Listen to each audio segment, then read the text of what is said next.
Big boss ಖ್ಯಾತಿಯ lawyer Jagadish ಮತ್ತವರ gun man ಅನ್ನು arrest ಮಾಡಲಾಗಿದೆ. ಲಾಯರ್ ಜಗ್ಗಿ ಮಗನ ಮೇಲೂ ಕೂಡ ಎಫ್ಐಆರ್ ದಾಖಲಾಗಿದೆ. ಯುವಕರ ಜೊತೆ ಕಿರಕ್ ಸ್ಕಾರ್ಪಿಯೋ ಕಾರು ಉಡೀಸಾಗಿದೆ.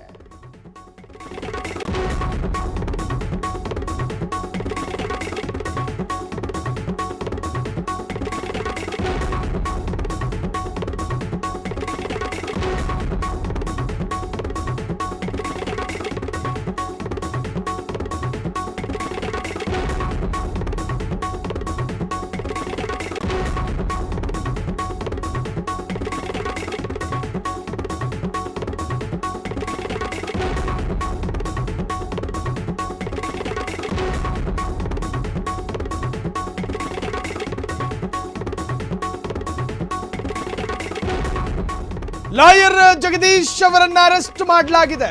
ಲಾಯರ್ ಜಗದೀಶ್ ಮತ್ತವರ ಗನ್ ಮ್ಯಾನ್ ಅನ್ನು ಕೂಡ ಈಗ ಪೊಲೀಸರು ವಶಕ್ಕೆ ಪಡೆದುಕೊಂಡಿದ್ದಾರೆ. ಲಾಯರ್ ಜಗ್ಗಿ ಮಗನ ಮೇಲೂ ಕೂಡ ಎಫ್ಐಆರ್ ದಾಖಲಾಗಿತ್ತು. ಆತನನ್ನು ಕೂಡ ಪೊಲೀಸರು ಅರೆಸ್ಟ್ ಮಾಡಿ ಎಳ್ಕೊಂಡು ಹೋಗಿದ್ದಾರೆ. ಯುವಕರ ಜೊತೆ ಕಿರಿಕ್ ಮಾಡ್ಕೊಂಡಿದ್ದಾರೆ. ಆತನ ಸ್ಕಾರ್ಪಿಯೋ ಕಾರು ಉಡೀಸಾಗಿದೆ. ಲಾಯರ್ ಜಗದೀಶ್ರ ಸ್ಕಾರ್ಪಿಯೋ ಕಾರು. ಲಾಯರ್ ಜಗ್ಗಿ ಮೂಗು ಬಾಯಲ್ಲೂ ಕೂಡ ರಕ್ತಗಳು ಕಾಣಿಸಿಕೊಂಡಿತ್ತು. ಪೊಲೀಸರ ಮುಂದೆಯೇ ಯದ್ವಾ ತದ್ವಾ ದಾಳಿಯಾಗಿತ್ತು. ಯುವಕರ ಗುಂಪಿನಿಂದ ದಾಳಿ ಅದು. ಗಾಳಿಯಲ್ಲಿ ಗುಂಡು ಹಾರಿಸಿದ ಜಗ್ಗಿ ಗನ್ ಮ್ಯಾನ್. ಅಲ್ಲಿ ಜನ ಸೇರ್ಕೊಂಡಿದ್ರು. ಆ ಜನರ ನಡುವೆನೆ ಲಾಯರ್ ಜಗದೀಶ್ ಅವರ ಗನ್ ಮ್ಯಾನ್ ಗಾಳಿಯಲ್ಲಿ ಗುಂಡು ಹಾರಿಸಿದ್ದಾರೆ. ಲಾಯರ್ ಜಗದೀಶ್ ಮತ್ತವರ ಗನ್ ಮ್ಯಾನ್ ಅನ್ನ ಈಗ ಪೊಲೀಸರು ವಶಕ್ಕೆ ಪಡೆದುಕೊಂಡಿದ್ದಾರೆ. ಇದು ನಿನ್ನೆ ನಡೆದಿರ್ತಕ್ಕಂತಹ ಗಲಾಟೆಯ ಎಕ್ಸ್ಕ್ಲೂಸಿವ್ ದೃಶ್ಯ ನೀವು ಗಮನಿಸ್ತಾ ಇದ್ದೀರಿ. ಒಂದು ಕಡೆ ಲಾಯರ್ ಜಗದೀಶ್ ಅವರ ಸ್ಕಾರ್ಪಿಯೋ ಕಾರನ್ನು ಸಂಪೂರ್ಣವಾಗಿ ಸರ್ವನಾಶ ಮಾಡಿದ್ದಾರೆ. ಅದರ ಮುಂಭಾಗದ ಗ್ಲಾಸನ್ನು ಒಂದು ಕೋಲ್ನಿಂದ ಹೊಡೆದು ಆ ಗ್ಲಾಸನ್ನು ಕೂಡ ಪುಡಿ ಮಾಡಿರುವಂತಹದ್ದು. ಕಾರಿನ ಮುಂಭಾಗ ಇದರ ಮುಂಭಾಗದ ಮೂತಿನ ಅಂತ ಗುರುತು ಮಾಡೋದಕ್ಕಾಗೋದಿಲ್ಲ. ಅದು ಜಖಮಾದ ನಂತರದ ದೃಶ್ಯದಲ್ಲಿ ಅದರ ಮುಖನೂ ಕೂಡ ಪರಿಚಯಿಸೋಕ್ಕೆ ಸಾಧ್ಯ ಇಲ್ಲ ಇದು ಸ್ಕಾರ್ಪಿಯೋ ಅಂತ ಹೇಳೋದಕ್ಕೆ. ಸೊ ಆ ಮಟ್ಟಕ್ಕೆ ಸ್ಕಾರ್ಪಿಯೋ ಕಾರನ್ನು ಧ್ವಂಸ ಮಾಡಲಾಗಿದೆ. ಜೊತೆಗೆ ಲಾಯರ್ ಜಗದೀಶ್ ಅವರ ಮೇಲೂ ಕೂಡ ಮಾರಣಾಂತಿಕ ಹಲ್ಲೆ ಆಗಿರುವಂತಹದ್ದು. ಅವರ ಮೂಗ್ನಲ್ಲಿ ರಕ್ತಸ್ರಾವ, ಬಾಯಲ್ಲೂ ಕೂಡ ರಕ್ತ ಬರ್ತಾ ಇತ್ತು. ಅದಾದ ನಂತರ ನೋಡಿ, ನಮ್ಮ ಲಾ ಆ್ಯಂಡ್ ಆರ್ಡರು ಪೊಲೀಸರ ಕರ್ತವ್ಯವನ್ನು ಸರಿಯಾಗಿ ನಿಭಾಯಿಸಿದ್ದರೆ ಇವತ್ತು ಜಗದೀಶ್ ಮೂಗಲ್ಲಿ ಬಾಯಲ್ಲಿ ರಕ್ತ ಬರ್ತಿರಲಿಲ್ಲ. ಅಲ್ಲಿ 4 ಪೊಲೀಸರಿದ್ದರು, ಖಾಕಿಧಾರಿ ಯೂನಿಫಾರ್ಮ್ನಲ್ಲಿದ್ದರು. ಇನ್ನು ಸಿವಿಲ್ ಡ್ರೆಸ್ನಲ್ಲಿದ್ದಾಗ ಗಲಾಟೆ ಆಗುವಂತಹದ್ದು ಅದಕ್ಕೆ ಏನೋ ಒಂದು ಕಾರಣ ಹೇಳ್ಕೋಬಹುದು. ಆದರೆ ಯೂನಿಫಾರ್ಮ್ನಲ್ಲಿದ್ದಂತಹ ಪೊಲೀಸರ ಸಮಕ್ಷಮದಲ್ಲಿ, ಅವರ ಸಾನ್ನಿಧ್ಯದಲ್ಲಿ, ಅವರ ನೇತೃತ್ವದಲ್ಲಿ ಒಬ್ಬ ವ್ಯಕ್ತಿಯ ಮೇಲೆ ದಾಳಿಗಳಾಗುತ್ತೆ ಅನ್ನೋದಾದರೆ ಪೊಲೀಸರ ಕರ್ತವ್ಯಕ್ಕೇನು ಫಲ? ಪೊಲೀಸರ ಮೇಲೆ ಜನರಿಗೆ ಹಾಗಾದರೆ ಭಯನೇ ಇಲ್ವಾ? ಈ ಮನುಷ್ಯ ಮತ್ಯಾಕೆ ಹೋಗಿ ಕಿರಿಕ್ ಮಾಡ್ಕಂಡ? ಮೊನ್ನೆಯಷ್ಟೇ ಒಂದು ಯುವಕರ ಗುಂಪಿನ ಜೊತೆ ಕಿರಿಕ್ ಮಾಡ್ಕೊಂಡಿದ್ರು. ಆತ ಜಗದೀಶ್ ಕಾಲರ್ ಪಟ್ಟಿಯನ್ನು ಹಿಡಿದು ಧರಧರನೆ ಎಳ್ಕೊಂಡು ಹೋಗುವಂತಹ ದೃಶ್ಯ. ಸೊ ಈಗ ನಿನ್ನೆ ಮತ್ತೆ ಇದೇ ಲಾಯರ್ ಜಗದೀಶ್ ಆ ಏರಿಯಾಗೆ ಹೋಗಿದ್ದಾರೆ ಸ್ಕಾರ್ಪಿಯೋ ಕಾರ್ನಲ್ಲಿ 2 ಎಸ್ಕಾರ್ಟ್ ಜೊತೆ, ಅವರ ಗನ್ ಮ್ಯಾನ್ಗಳ ಜೊತೆ. ನೋಡಿ, ಈ ಲೈಸೆನ್ಸ್ ಕೊಡುವಂತಹದ್ದು ಗನ್ನಿಗೆ ಅದಕ್ಕೆ ಅದರದೇ ಆದಂತಹ ರೀತಿ ರಿವಾಜುಗಳಿದೆ. ಸಾರ್ವಜನಿಕ ಸ್ಥಳದಲ್ಲಿ ಗಾಳಿಯಲ್ಲಿ ಗುಂಡು ಹಾರಿಸ್ತಾರೆ ಅನ್ನೋದಾದರೆ ಭಯವನ್ನು ಉತ್ಪಾದಿಸ್ತಾ ಇದ್ದಾರಾ ಇವರು? ಗುಂಡು ಹಾರಿಸಿ ಗಾಳಿಲಿ ಗುಂಡು ಹಾರಿಸೋದಕ್ಕೂ ನಿಯಮಗಳಿದ್ದಾವೆ. ಸೆಲ್ಫ್ ಡಿಫೆನ್ಸ್ ಅಂತ ಕಾರಣ ಕೊಡಬಹುದು, ಆದರೆ ಅದಕ್ಕೆ ತಕ್ಕನಾಗಿರ್ತಕ್ಕಂತಹ ದಾಖಲೆ ಕೊಡಬೇಕಾಗುತ್ತೆ. ಎಲ್ಲಿಯವರೆಗೂ ಮನುಷ್ಯನ ಜೀವಕ್ಕೆ ಅಪಾಯ ಇಲ್ವೋ ಅಲ್ಲಿವರೆಗೂ ಗುಂಡು ಹಾರಿಸಬಾರ್ದು ಅನ್ನೋ ನಿಯಮಗಳಿದ್ದಾವೆ. ಎಲ್ಲಿಯವರೆಗೂ ತನ್ನ ಆತ್ಮರಕ್ಷಣೆಯ ಕಟ್ಟ ಕಡೆಯ ಕ್ಷಣದಲ್ಲಿ ಮಾತ್ರ ಗುಂಡು ಹಾರಿಸುವಂಥ ಅನುಮತಿ ಇರುವಂತಹದ್ದು. ಪಬ್ಲಿಕ್ ಸ್ಥಳದಲ್ಲಿ ಸಣ್ಣ ಮಕ್ಕಳಿರ್ತಾವೆ, ಗರ್ಭಿಣಿ ಹೆಂಗಸರು ನಡ್ಕೊಂಡು ಹೋಗ್ತಿರ್ತಾರೆ, ವೃದ್ಧರು ಎಲ್ಲರೂ ಇರ್ತಾರೆ. ಆ ಸಂದರ್ಭ ಗುಂಡು ಹಾರಿಸುವ ಶಬ್ದ ಏನಾದರೂ ಆ ಗರ್ಭಿಣಿ ಹೆಣ್ಣು ಮಕ್ಕಳಿಗೇನಾದರೂ ತೊಂದರೆ ಆದಲ್ಲಿ ಮತ್ತೆ ಮರು ಎಫ್ಐಆರ್ ದಾಖಲಾಗುವ ಸಾಧ್ಯತೆಗಳಿದ್ದಾವೆ. ಏನು ತಮಾಷೆ ಅನ್ಕೊಂಡಿದ್ದಾರಾ? ಗನ್ನಿದೆ, ಲೈಸೆನ್ಸ್ ಇದೆ ಅಂದ ಮಾತ್ರಕ್ಕೆ ಗಾಳಿಲಿ ಗುಂಡು ಹಾರಿಸಕ್ಕಾಗಲ್ಲ. ಮೊನ್ನೆಯೂ ಕಿರಿಕ್ ಮಾಡ್ಕೊಂಡಿದ್ರು ಲಾಯರ್ ಜಗದೀಶ್, ನಿನ್ನೆಯೂ ಕಿರಿಕ್ ಮಾಡ್ಕೊಂಡವ್ರೆ. ಗಾಳಿಯಲ್ಲಿ ಗುಂಡು ಹಾರಿಸಿ ಯುವಕರನ್ನ ಟ್ರಿಗರ್ ಮಾಡಿದ್ದ ಲಾಯರ್ ಎಂದು ಹೇಳಲಾಗ್ತಾ ಇದೆ. ಗನ್ ಮ್ಯಾನ್ ಸೇರಿ ಜಗದೀಶ್ ಪೊಲೀಸ್ ಕಸ್ಟಡಿಯಲ್ಲಿ ವಿಚಾರಣೆಯನ್ನು ಎದುರಿಸುತ್ತಿದ್ದಾರೆ. ಕೊಡಿಗೆಹಳ್ಳಿ ಪೊಲೀಸ್ ಠಾಣಾ ವ್ಯಾಪ್ತಿಯಲ್ಲಿ ಈ ಘಟನೆ ಸಂಭವಿಸಿದೆ. ಅಣ್ಣಮ್ಮ ದೇವರನ್ನ ಕೂರಿಸಿದ್ದ ಯುವಕರು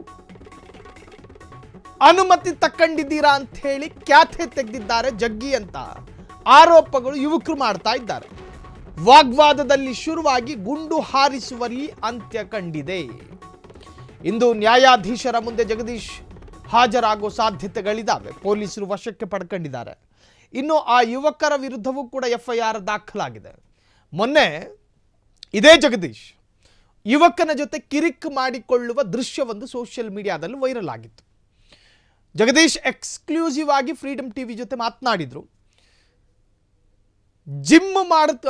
ಜಿಮ್ಮನ್ನು ಇಟ್ಕೊಂಡು ಅಲ್ಲಿ ಗಾಂಜಾ ಮಾರ್ತಿದ್ದಾರೆ. ಒಂದಷ್ಟು ಯುವಕರು ಡ್ರಗ್ ಪೆಡ್ಲರ್ಗಳಿದ್ದಾರೆ, ಡ್ರಗ್ಗಿಸ್ಟ್ಗಳಿದ್ದಾರೆ. ಸೊ ಇವರ ದಂಧೆಗೆ ಜಿಮ್ಮನ್ನು ಬಳಸ್ಕೋತಿದ್ದಾರೆ ಎನ್ನುವಂಥ ಗಂಭೀರವಾದಂಥ ಆರೋಪ ಮಾಡಿದರು. ಅದಾಯಿತು. ಆದರೆ ಎವ್ರಿ ಸ್ಟೋರಿ ಬಿಹೈಂಡ್ ಎರಡು ಕಥೆಗಳಿರ್ತವೆ. ಒಂದು ಘಟನೆಯ ಹಿಂದೆ ಇದೆಯಲ್ಲ, ಎರಡು ಸ್ಟೋರಿಗಳಿರ್ತವೆ. ಇಲ್ಲಿ ಯುವಕರದ್ದು ತಪ್ಪೋ ಜಗದೀಶ್ದು ತಪ್ಪೋ? ಜಗದೀಶ್ ಮಾಡಿದ್ದು ಸರಿನಾ, ಯುವಕರು ಮಾಡಿದ್ದು ಸರಿನಾ? ಕಾನೂನು ತೀರ್ಮಾನ ಮಾಡುತ್ತೆ. ಆದರೆ ಮತ್ಯಾಕೋಯ್ತು ಈ ಮನುಷ್ಯ ಆ ಸ್ಥಳಕ್ಕೆ ಯುವಕರನ್ನ ಟ್ರಿಗರ್ ಮಾಡೋದಕ್ಕೆ? ಅವರು ಅಣ್ಣಮ್ಮನನ್ನೇ ಕೂರಿಸ್ಕೊಳ್ಳಿ, ಗಣಪತಿಯನ್ನೇ ಕೂರಿಸ್ಕೊಳ್ಳಿ, ಪ್ರಶ್ನೆ ಮಾಡೋ ಅಧಿಕಾರ ಯಾರಿಗೂ ಇಲ್ಲ. ಅನುಮತಿಯನ್ನು ಪಡ್ಕೊಂಡಿದ್ರೆ ಪಡೆಯದೆ ಅಲ್ಲಿ ಕೂರಿಸಬಾರ್ದು. ಅದು ಧಾರ್ಮಿಕ ಭಾವನೆ, ಅವರವರ ಧಾರ್ಮಿಕ ಭಾವನೆ ಅವರವರಿಗೆ. ನೀವು ಅಣ್ಣಮ್ಮನ ದೇವ್ರನ್ನ ಯಾಕೆ ಕೂರಿಸ್ತೀರಾ ಅಂತೇಳಿ ಪ್ರಶ್ನೆ ಮಾಡೋದಕ್ಕೆ ಹೋಗಿದ್ರಂತೆ ಜಗದೀಶ್. ಆದರೆ ಯುವಕರು ಪ್ರತಿ ವರ್ಷವೂ ಕೂಡ ಅಲ್ಲಿ ಅಣ್ಣಮ್ಮನ ದೇವರನ್ನು ಪ್ರತಿಷ್ಠಾಪಿಸಿ ಒಂದಷ್ಟು ಪೂಜೆ ಎಲ್ಲ ಮಾಡಿ ಮೆರವಣಿಗೆ ಮುಖಾಂತರವಾಗಿ ಅದನ್ನು ವಿಸರ್ಜಿಸುವಂತಹ ಒಂದು ಪದ್ಧತಿ ಹಿಂದಿನಿಂದಲೂ ಕೂಡ ಬಂದಿದೆ ಕೊಡಿಗೆಹಳ್ಳಿಯಲ್ಲಿ.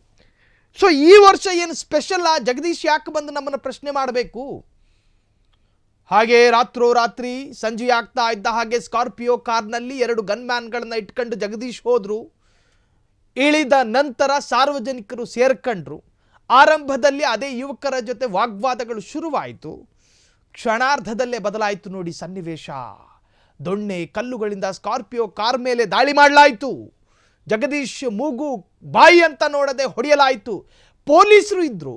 ಕಾನೂನು ಸುವ್ಯವಸ್ಥೆ ನೋಡಿ, ಇದು ಎಷ್ಟೊಂದು ಪೊಲೀಸರ ನಿರ್ಲಕ್ಷ್ಯ ಅನ್ನೋದು ಆ ದೃಶ್ಯದಲ್ಲಿ ಕಂಡು ಬರುತ್ತೆ. ಪೊಲೀಸರು ಖಾಕಿ ತೊಟ್ಟ ಮೇಲೆ ಆ ಪೊಲೀಸರನ್ನ ಕಾಣುವಂತಹ ದುಷ್ಕರ್ಮಿಗಳು ಪುಂಡರು ಓಡೋಡಬೇಕು, ಓಡೋಡ್ಕೊಂಡು ಮನೆ ಸೇರಬೇಕು. ಅಂಥದ್ರಲ್ಲಿ ಖಾಕಿ ಪೊಲೀಸ್ ನಿಂತ್ಕೊಂಡಿದ್ದಾರೆ. ಆ ಪೊಲೀಸರು ಮುಂದೆನೆ ಕಾರ್ ಮೇಲೆ ಕಲ್ಲುಗಳನ್ನು ಎಸೆಯಲಾಗುತ್ತೆ, ಜಗದೀಶ್ನ ಮೇಲೆ ಹಲ್ಲೆಯಾಗುತ್ತೆ. ಹಾಗಾದರೆ ಈ ಪೊಲೀಸರು ಏನು ಮಾಡ್ತಾ ಇದ್ರು?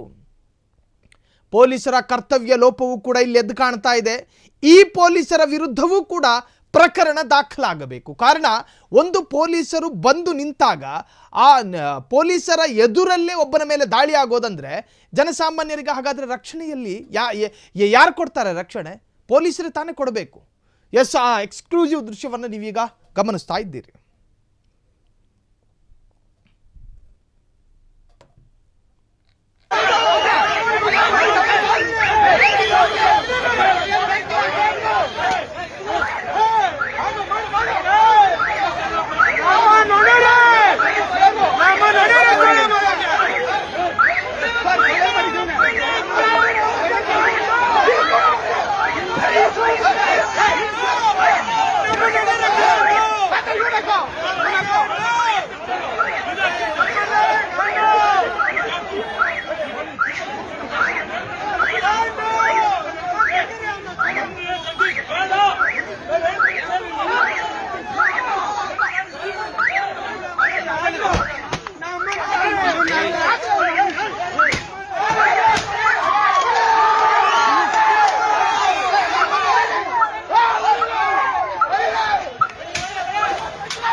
ಯಾವ ತರ ಹೊಡಿತಾ ಇದಾರೆ ನೋಡಿ.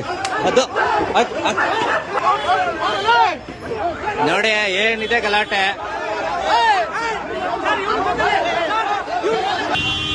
ಮಕಾಮೂತಿ ಎಲ್ಲ ಕಿತ್ತೋಗಿದೆ. ಜಗದೀಶ್ ಸಾರ್ದು ಪೂರ್ತಿ ಒಡೆದೋಗಿದೆ. ಮೂತಿ ಮುಷ್ಣಿ ಎಲ್ಲ ಕಿತ್ತೋಗಿದೆ. ಪಾಪ ಯಾಕೆ ಬೇಕು ಗಲಾಟೆ? ಬೇಡ ಬೇಡ ಅಂದ್ರೂ ಕೇಳಲ್ಲ. ಎಲ್ಲರೂ ಇದ್ ಮಾಡ್ತಾ ಇದ್ದಾರೆ. Thank you. ನಮ್ಮ ಮೇಲೆ ಮಾರಣಾಂತಿಕ ಹಲ್ಲೆ ಆಯ್ತು. ಪಾಪ ಪೊಲೀಸರು ಬಂದು ನಮ್ಮನ್ನ ಒಂದು ಮಾಡಿದಲ್ಲಿ ಪ್ರೊಟೆಕ್ಟ್ ಮಾಡುದು ಅಂತ ಅನ್ಕೊಳ್ಳೋಣ. Okay, I and my entire family has been attacked. 40 ಜನ ಡ್ರಗ್ ಪೆಡ್ಲರ್ಗಳು, ಕನ್ಸ್ಯೂಮರ್ಸ್ಗಳು, 40 ದಾಂಡಿಗರು ನೆನ್ನೆ ಇವತ್ತು ಬೆಳಗ್ಗೆ ಅಟ್ಯಾಕ್ ಮಾಡಿದ್ರು. ಅವ್ರ ಲಕ್ಕಿ ಟೈಮು ಗನ್ಮ್ಯಾನ್ ಇರಲಿಲ್ಲ ನನ್ನ ಜೊತೆ. ಗನ್ಮ್ಯಾನ್ ಇದ್ದರೆ ಇವತ್ತು ಕರ್ನಾಟಕಕ್ಕೆ ಗುಂಡಿನ ಸದ್ದಂತೂ ಕೇಳಿಸಿರೇನೆ. ಸೆಲ್ಫ್ ಡಿಫೆನ್ಸಲ್ಲಿ ಖಂಡಿತವಾಗಿ ಗುಂಡಾಗ್ತಾ ಇದ್ವಿ. There is no second thought out because 40 ಜನ ಅಟ್ಯಾಕ್ ಮಾಡಿದ್ರೆ ಇವನು ಕಣ್ಣಪ್ಪನವರ ಮುನ್ರಾಜನ್ ಮಗ ಅಭಿ ಅಂತ ಅವನ ಹೆಸರು. ಅಭಿ ಅಲ್ವಾ? ಅಭಿ ಆಮೇಲೆ ಆಮೇಲೆ ಕಣ್ಣಪ್ಪನವರ ನಾಗರಾಜನ್ ಮಗ ಅಂಜನ್ ಭೂಮಾಫಿಯಾ ಅಂತೆ, ವುಮನೈಸರು, ಡ್ರಗ್ ಡೀಲರು. ಇವನು ಅಟ್ಯಾಕ್ ಮಾಡಿದವನು ಇವನು ಕಣ್ಣಪ್ಪನವರ ಮುನ್ರಾಜನ್ ಮಗ ಅಭಿ ಅಂತ ಇವನು.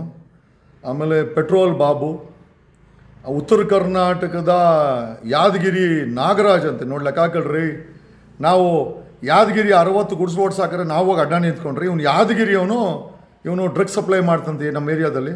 ಆಮೇಲೆ ಜಿಮ್ ಸಿದ್ದು ಯಾದವ್ ಅಂತೆ, ಅಲ್ಲಿ ಹೆಣ್ಮಕ್ಳನ್ನ ಜಿಮ್ಮೆ ಹೇಳ್ಕೊಡೋ ಹೆಸರಲ್ಲಿ ಅವ್ರನ್ನ ಪಟಾಯಿಸ್ಕೊಂಡು ದೈಹಿಕ ಸಂಪರ್ಕ ಮಾಡಿಕೊಂಡು ಅವ್ರದ್ದು ವಿಡಿಯೋ ಮಾಡ್ಕೊಂಡು ಬ್ಲ್ಯಾಕ್ ಮೇಲ್ ಮಾಡ್ಕೊಂಡು ದಂಧೆ ಅಂತೆ. ಡ್ರಗ್ ಡೀಲರ್ಗಳು ಏನಾಗ್ತಾ ಇದೆ? ನೆನ್ನೆ ನೋಡಿದೆ RR ನಗರದಲ್ಲಿ 60 ಕುಟುಂಬ ಬೀದಿ ಪಾಲು, ADM ಅಲ್ಲಿ 95 ಲಕ್ಷ ಉಡಾಯಿಸಕವ್ರೆ. ಹೆಣ್ಣುಮಕ್ಳ ಮೇಲೆ ರೇಪು. ಏನಾಗ್ತಾ ಇದೆ ಕರ್ನಾಟಕದಲ್ಲಿ? 40 ಜನ